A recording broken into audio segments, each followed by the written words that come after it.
สบายดีเนาะมื้อนี้ได้ลำมาใหม่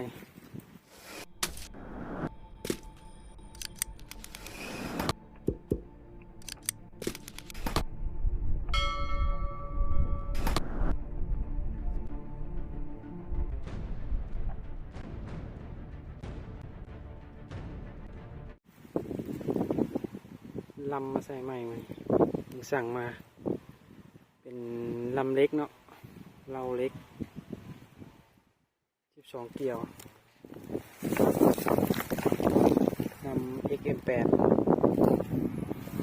เดี๋ยวมันจะมาตั้งกองใหม่ในระยะ40 เมตรเนาะมาเบิ่งถ้าเบิ่งกลุ่มเรามันจะเป็นอะไรลมก็แห้งกระแทกมันนี่เดี๋ยวจะตั้งกองในระยะ40 เมตรเนาะถ้าเบิ่งกลุ่มเนาะกลุ่มสีดีกว่าลำใหม่อันเก่ามันเป็นลำทองเหลืองนะเอาลำทองเหลืองประมาณลำเก่าเป็น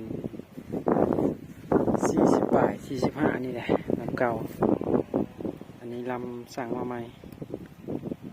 เป็นลำเล็กเดี๋ยวมาเบิ่งกลุ่มกันเลยเนาะ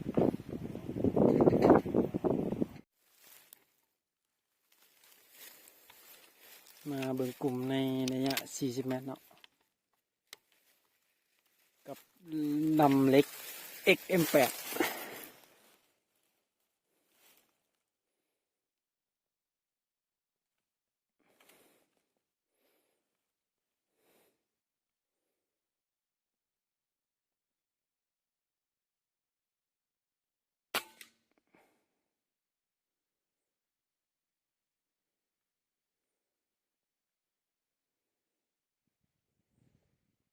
เขาว่างอะไรวะคือบ่เห็น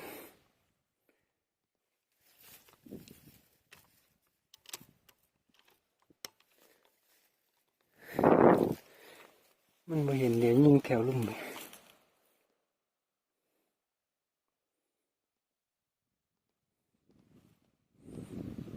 อันนี้วางนี้แล้วกัน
เดี๋ยวไปเบิ่งกลุ่มกันเนาะ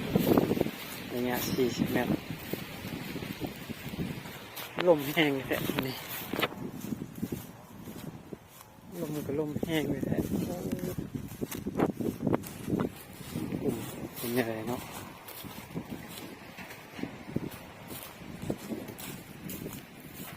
เบิ่งกันดุนกันกลุ่มดีหรือบ่ดี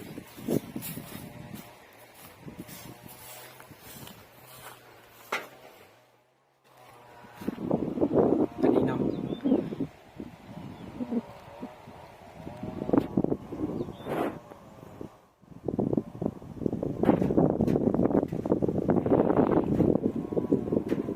นัดจะมีดาวยิงถึงเนาะ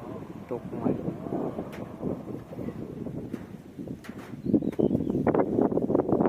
ยิง3 นัดต่างของเล็งเส้นนี้แต่ว่ามาเข้า3 นัดต้องไปปรับกองใหม่เลย3 นัดเข้านี่ระยะ40 เมตรอยากโฟกัสใกล้หลายบอก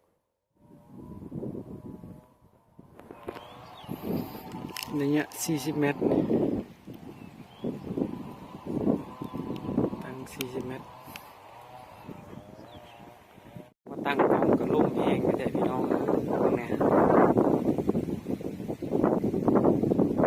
ตั้งบูจักที่ตั้งแด้แนวนี้ล่มแห้งขนาดไปตัวที่ตัวแดดอยู่ตรงก็ได้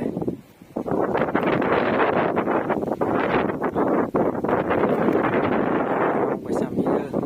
คลิปหน้าเอากันใหม่ก็ได้เลยล่มแห้งอย่างนี้เพราะว่าล่ม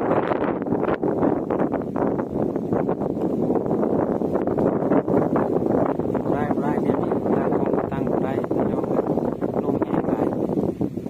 ออกซ้ายออกข